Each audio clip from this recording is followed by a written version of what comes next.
everybody, and welcome back to the Blossom Review. How are you today? So a couple of weeks ago, one of you beautiful people watching our videos asked me to talk about a Japanese drama from TBS called Passing the Reins, also known as The Royal Family, which you can find on Netflix. Since this is a series that I've been meaning to talk about for quite a while now, I thought that maybe it was about time we discussed it together. So, Passing the Reins is a horse racing epic that spans nearly 2 decades, chronicling the struggles and victories of a horse owner, his family, and his loyal secretary. While the appeal of the series surely lies in the splendor of the races, in the thrill of the competitions, I think that Passing the Reins truly shines in its heartfelt portrayal of resilience, persistence, and human bonds. So this review contains very mild spoilers, so I wouldn't worry too much about it, okay? Everybody ready? Shall we start? So, we first meet tax accountant Kurisu, a.k.a. played by Tsumabuki Satoshi, in 2011 when he is assigned to a big project with Royal Human, a large temp company.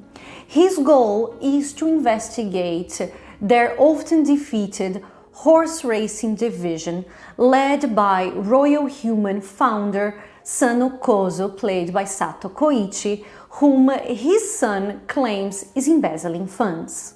Kurisu then travels to Hokkaido, where he meets Sano competing for a new racing horse against Soryu CEO Shina Yoshihiro, played by Sawamura Iki, at an auction.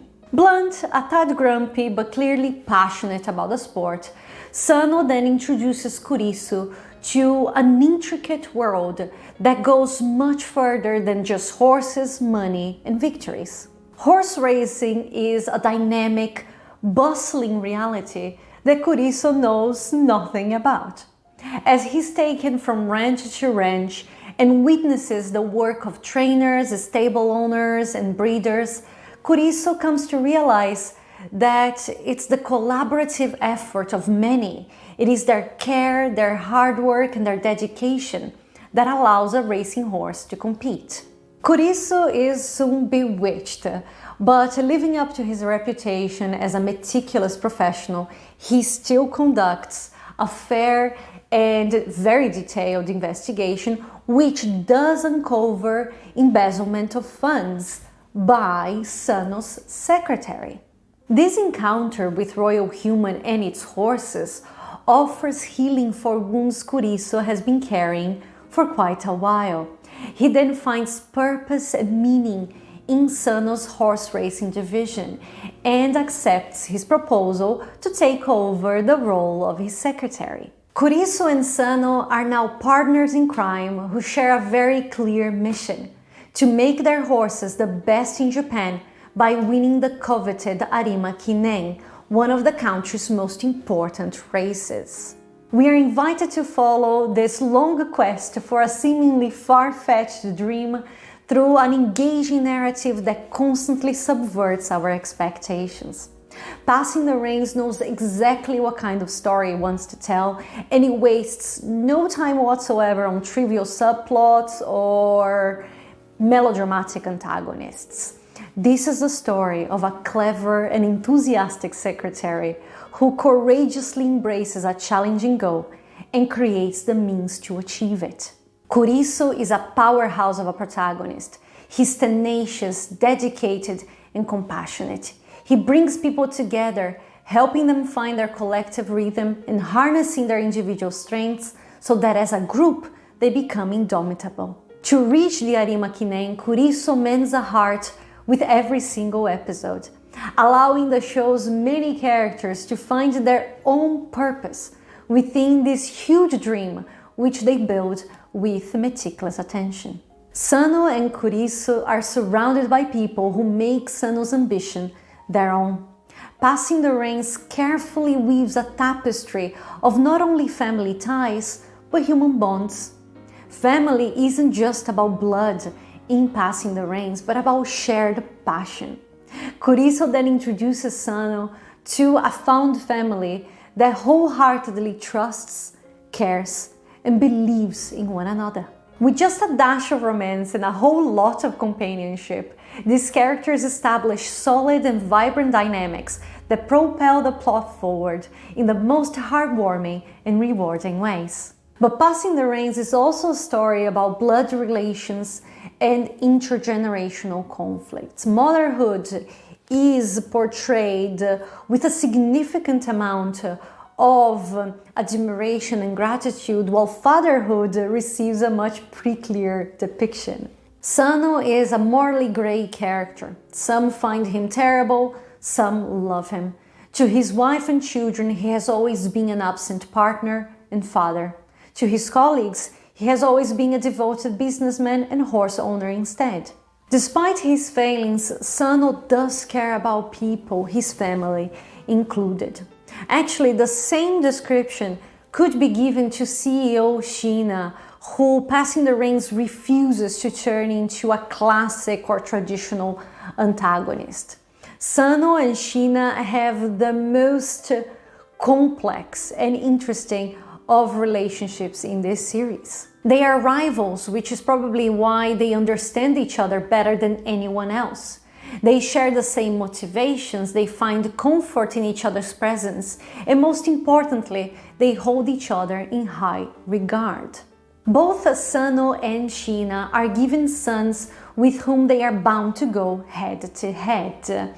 They represent the old against the new, two sides of the same coin that need to learn from each other in order to achieve their goals. Their similarities and differences allow their children to come to terms with what they have received from their parents, while recognizing their need to design their own path in life. What is fascinating about Passing the Reins is that it never romanticizes the fact that these men dedicated themselves more to horse racing than to their own families, while never turning them into complete villains. The script shows understanding towards both sides and portrays them with the same thoughtfulness. Family aside, Passing the Reins is a story about believing in yourself and your own dreams, about finding the courage and hope to persist despite the obstacles, fears, and expectations that are imposed on you. These characters' determination and passion become contagious, and since they care so deeply about each other and their goals, you can't help but root for them. You naturally care because they care. In order to portray 20 years of events about a topic that most of us aren't really familiar with, the show makes use of a sort of frame narrative. So a narrator guides us through Kurisu's life, explaining how the business works and deciding what events to show us and which ones to keep off screen. While time often seems to pass in the blink of an eye, Passing the Reins knows when to slow down, focusing on vital conflicts and accomplishments that define who these characters are. The series succeeds in stripping horse racing of its money matters, concentrating on the more humane and collaborative aspect of the sport instead. That comes as no surprise, since Kurisu is an extremely emotional protagonist, played with huge heart and charisma by Tsumabuki Satoshi. Visually, Passing the Reins is an admirable achievement. Photography makes some lovely use of negative space in more emotionally heavy scenes, while it allows the ranches and their horses to truly shine throughout the series' run. By combining a single-minded script with some very effective cinematography and mostly well-executed visual effects, the show transforms each and every race into a tense and riveting experience that you share with its characters. So the final question is, should you watch Passing the Reins? Not exactly an underdog story, but very, very close. Passing the Reins counts on a confident narrative brought to life by a talented cast and some very, very skilled craftsmanship. While the series throws us into an unfamiliar universe of horses and races that might feel distant to most of us, it keeps us grounded through humane characters and resounding themes that invites us to come back episode after episode. As we follow 20 eventful and fascinating years of Kurisu's life, with all its encounters and farewells, its defeats and victories, we are reminded that perhaps what our wildest dreams truly require is a good dose of patience, hope, and courage. Passing the Reins is available on Netflix.